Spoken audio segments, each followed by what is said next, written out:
The planet Loquar, hidden in a distant corner of the galaxy, had built its entire civilization on the premise of conquest and resource exploitation, dominated by the Virul species. Loquar was infamous for stripping planets of resources and enslaving or eliminating any native species that dared resist. Their scouts, equipped with advanced technology, could detect even faint signs of intelligent life from across galaxies. And when their scanners picked up Earth, a small blue and green planet in an unremarkable solar system, the analysis was almost instant. Earth's civilization, in the Virul's assessment, was primitive. Basic space travel, fragile infrastructure, and weaponry that posed no real threat to the vast intergalactic powers. It was labeled as resource-rich, species primitive on the Virul Council's mapper. Simple enough, target. Commander Zelox, a high-ranking officer on the Dreadmoon, a ship designed specifically for scouting and preliminary resource collection, received the orders from the Virul Council to prepare Earth for assimilation. Zelox took the assignment with confidence. After all, Earth was just another rock filled with resources and no formidable defenders. Prepare a preliminary sample for analysis. Zelox instructed his crew. Locate a specimen from the species known as human and bring it aboard. A single sample should suffice. Within moments, the Virul's scanning technology pinpointed a lone human in a remote mountain range on the planet's North American continent. Jack Archer, a hiker who often found peace in the wilderness, was unknowingly selected. One moment he was enjoying the tranquility of a forest trail in Colorado, and in the next, he was surrounded by blinding light. His entire body enveloped as he was lifted off the ground and drawn up into the ship. On the Dreadmoon, Zelox and his crew examined their new specimen with disdainful curiosity, as Jack lay unconscious on the metallic examination table. "Hardly worth our effort," Zelox muttered. "Humans seem frail and limited. This should be quick." But as the commander dismissed him, Jack began to stir, his eyelids fluttering open. The bright lights and cold, sterile feel of the table jolted him fully awake. He immediately noticed the bindings on his wrists and ankles, and his heartbeat quickened as he tried to process what was happening. Looking up, Jack saw a circle of tall, thin creatures with skin that shimmered a faint blue and faces devoid of any recognizable emotion. Panic set in, but so did something else, a fierce resolve. Zelox glanced at Jack, uninterested, assuming he was just another specimen. Specimen exhibits typical primate characteristics, he noted in his log. Fear response, likely low intelligence. Conduct basic analysis. Jack couldn't understand their language, but their body language was clear. They saw him as little more than an experiment. He tugged at his bonds, and noticed his multi-tool still clipped to his belt, overlooked in their haste. He knew this was his chance. With careful maneuvering, he loosened the bonds on his wrists, and freed himself. In a swift movement, he lunged forward, surprising the aliens. Grabbing a metallic instrument from the table, Jack defended himself, swinging with a ferocity that caught the Virul crew completely off guard. Despite their technology and supposed superiority, they had not anticipated the tenacity of a human under threat. As he fought his way through the room, using improvised tactics and whatever he could grab, he spotted the exit, but was ultimately blocked by one of the guards wielding an alien stun rod. In a desperate last-second move, Jack managed to avoid capture by hiding in a small compartment, gaining a temporary reprieve. The Virul crew's shock was palpable. They hadn't expected this from a primitive species. Zelox ordered them to intensify security and prepare for a deeper analysis. This human wasn't just a specimen. He was becoming a problem, and a fascinating one at that. Zelox couldn't shake the unsettling realization that this human, Jack Archer, had defied their expectations. In their rush to subdue him, the Virul had clearly miscalculated. Jack wasn't just a simple animal. He was fighting back, using the tools available to him, adapting quickly, and even outsmarting some of the crew. Determined to understand his captive's capabilities, Zelox decided to put Jack through a series of trials that would measure his strength, intelligence, and adaptability. These tests, known as the Maze of Agony in Virul tradition, had been designed to test the physical and mental boundaries of some of the galaxy's most advanced species. It was a chamber filled with complex obstacles, shifting walls, laser beams, robotic adversaries, and environmental hazards that would challenge any individual's endurance and resourcefulness. When the door to the maze slid open, Jack found himself in a vast metal-plated arena, with no visible exit. His head spun, trying to assess his surroundings.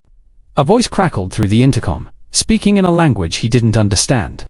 But the tone was clear. It was a challenge. Steeling himself, he moved forward, determined to find a way out. The first obstacle appeared almost instantly, a wall of lasers blocking his path. Jack hesitated for a moment, then observed their predictable movement pattern. Timing his jumps, he skillfully dodged the beams, advancing without injury. The virile scientists observing from above watched with fascination. No other species had figured out the pattern so quickly.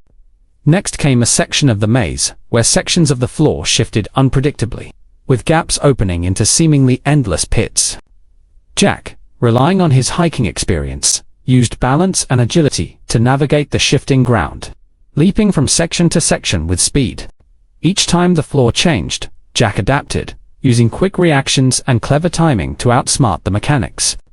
Orcs, a young scientist watching Jack's progress, began to feel an unusual sense of admiration. "Commander," he addressed Xylox, "the human isn't just surviving. He's adapting in ways we couldn't have predicted. His reactions suggest higher-order problem-solving." "Perhaps," Xylox conceded, though his voice was tinged with frustration. "But adaptation is not intelligence. He is simply acting on instinct." But as they watched Jack move through each challenge, improvising with impressive accuracy, even Xylox couldn't ignore the mounting evidence. This was not just a fight-or-flight response. Jack was using logic and reasoning qualities they had arrogantly assumed were beyond his kind. The final trial placed Jack face-to-face with a mechanized combat drone, its metal gleaming in the dim light. It was equipped with a rotating blade and laser turrets, designed to be faster and more aggressive than any living opponent. But Jack studied its movements, realizing it followed a set of basic routines. Dodging each of its attacks with a combination of agility and timing, Jack identified a weak spot in its armor. Using a piece of metal he'd scavenged earlier, Jack jammed it into the drone's circuitry, causing it to short-circuit and collapse with a crash. He stood victorious in the center of the maze, breathing heavily, his eyes burning with defiance. Up in the observation deck, the silence among the virile crew was telling. Xylox finally broke the tension. "This human is far more capable than we assumed." Orcs nodded, a sense of awe in his voice. "If one human can do this, Commander, imagine what the rest of them are capable of." Xylox's face hardened as he looked at Jack on the screen. He hadn't expected this level of intelligence or resilience, and he felt the weight of a possible miscalculation. Earth's species might be more than a primitive target after all. Xylox paced the bridge of the Dreadmoon, his mind racing. Jack Archer had overcome the maze of agony, adapting to each obstacle and proving a level of intelligence and resilience the virile had not anticipated. It was a troubling revelation. The virile prided themselves on their strategic superiority, yet this human was beginning to outthink them at every turn.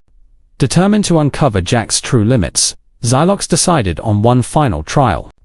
He ordered his scientists to equip Jack with limited resources, a basic toolkit, and a small pack of survival rations, then release him into an expansive chamber, resembling an alien wilderness. It was a place the virile referred to as the Gauntlet of the Chosen, an arena filled with hostile robotic creatures, programmed to hunt and eliminate any foreign lifeform. "Place the specimen in the gauntlet," Xylox ordered, his eyes fixed on the monitors. "If he survives, then he is no mere anomaly. He could be an indication of what we might face should the humans resist our plans." Meanwhile, Jack found himself deposited in a strange, dense forest within the ship. The ground was littered with twisted metallic roots, and thick, jagged trees stretched high above, their tops barely visible in the dim artificial light. He felt a strange breeze as robotic creatures began stirring in the underbrush, their eyes glowing a menacing red. Without hesitation, Jack analyzed his surroundings, studying the limited toolkit he'd been given. There wasn't much: a short metal rod, a small knife, and a length of rope. But he had long learned that survival wasn't about what you had, it was about what you could do with it. Suddenly, one of the robotic hunters lunged at him, metal claws outstretched. Jack dropped to the ground, rolling to avoid the creature's attack. In a flash, he saw his opportunity. He thrust the metal rod into a weak joint in the creature's armor, sending a shock through its circuitry. The machine fell to the ground, sparks flying. Jack barely had time to catch his breath before two more mechanical hunters descended upon him. Thinking quickly, he scrambled up a twisted tree, tying the rope to a branch in a loop, creating a snare. As the creatures approached, he used his weight to swing from the branch, catching the first robot in his makeshift trap and smashing it into the ground below. The second machine met a swift end as he used his multi-tool to disable its sensors, leaving it blind and stumbling in the dark. The crew watching from the bridge was silent, captivated by Jack's resourcefulness. Orcs, who had grown more fascinated with Jack's skills, turned to Zach. "Commander, this human doesn't just survive, he adapts, improvises. He's thinking several steps ahead, even with limited resources." Zelox clenched his jaw, struggling to contain his frustration. "This is a rare anomaly," he insisted. "One remarkable human does not mean the rest of them are like this." But Orcs couldn't shake his growing doubts. If one human was capable of such feats, perhaps Earth wasn't the easy target they had assumed. Maybe there was something unique about humanity, a trait that Viarul had overlooked in their arrogance. As Jack emerged from the final stretch of the gauntlet, victorious and unharmed, Xylox's face darkened. This human was no longer just a specimen. He was a threat. And threats needed to be neutralized. The Viarul Council, now aware of Jack's capabilities, held an emergency meeting via hologram. They had seen the footage of Jack's defiance, his ability to adapt and outsmart Viarul technology, and it had shaken their confidence. However, they were determined to salvage the mission and maintain control over Earth. Zelox was instructed to eliminate the human immediately. But first, he planned to show Jack the superiority of the Viarul one last time. Convinced that a direct display of their power would break Jack's resolve and prove the futility of resistance, the commander arranged for Jack to be placed in a final confrontation with a Viarul combat drone. This was no ordinary machine, it was a state-of-the-art humanoid combat model designed for speed, precision, and brute strength, armed with energy blades and reinforced armor. Jack was escorted to an arena-like chamber with high metallic walls and a dark, oppressive atmosphere. Xylox's voice echoed over the intercom as Jack surveyed his surroundings. "Human," he sneered, "you have proven resilient, but you are facing a superior foe. Surrender now, and I may grant you a quick end." Jack's lips pressed into a hard line as he clenched his fists, his mind racing. There was no surrender in him, not while Earth was at risk. He took a deep breath, preparing for whatever lay ahead. With a low hum, the combat drone activated, its eyes glowing a deep, ominous red. It charged toward Jack with blinding speed, swinging its energy blades. Jack ducked, narrowly avoiding the first strike, then rolled to the side as the drone slashed at him again, its movements eerily precise. The drone had no weaknesses that Jack could spot, its armor thick and impenetrable, its attacks relentless. But Jack realized it was following a pattern, repeating movements with machine-like predictability. He remembered how he had defeated the earlier traps and challenges by exploiting repetition and predictability. This drone, for all its power, was just as vulnerable. Jack made a plan, waiting for the drone's next move. As it lunged forward, he sidestepped and grabbed a piece of broken machinery from the floor. He hurled it at the drone's head, hitting its sensors, which caused a momentary short circuit, enough to give him a few seconds to act. He scrambled up the wall, using the drone's blind spot to leap onto its back. Holding tightly, he used his multi-tool to pry open a small compartment, exposing the drone's circuitry. With a final, desperate move, Jack jammed the multi-tool deep into the drone's exposed wiring, cutting through the circuits. Sparks flew, and the drone stumbled, then collapsed with a heavy thud. Jack rose to his feet, breathing heavily, but victorious once again. Zelox watched, disbelief flashing across his face. He had underestimated the human yet again, and the implications of that mistake began to settle over him like a storm. Jack looked up at the viewing deck, his gaze fierce and unyielding. "You thought I was weak," he said, his voice steady. "But we humans don't back down. We don't surrender. And if you come for us, we'll fight with everything we've got." Zelox's anger boiled over. "Enough of this," he growled to his crew. "This human has become a danger to our mission. Prepare him for immediate termination." But as the crew moved to follow orders, Eric stepped forward, hesitant. "Commander," he ventured, "perhaps we should consider what this human has shown us. His determination, his ingenuity, these are traits we've never seen in such raw form. If one human can do this, there could be thousands more just like him." Psylocke's face darkened. "I will not be questioned," Eric said. "This creature is a threat to the VI rule, and he will be eliminated." Eric glanced at Jack one last time, feeling a strange mix of admiration and regret. He had witnessed something extraordinary, qualities the VI rule had long thought exclusive to their own kind. Perhaps even more intense. And for the first time, he felt a sliver of doubt about their mission. As Jack was escorted from the arena, a plan was forming in his mind. He knew his time was limited, but he had one last shot to escape, and warn Earth of the threat coming its way. He wouldn't go down without a fight. And he wouldn't let humanity face the VI rule invasion alone. Jack's resolve grew as he was escorted through the Dreadmoon. His captors thought he was under control, but Jack had studied the ship's layout, and was forming a planet, was all or nothing. In the narrow corridor, Jack met the gaze of Eric's, the conflicted young scientist. Jack seized the moment, whispering, "Help me, and I'll show you what humanity's truly capable of." After a tense hesitation, Eric's nodded, signaling Jack to stay calm.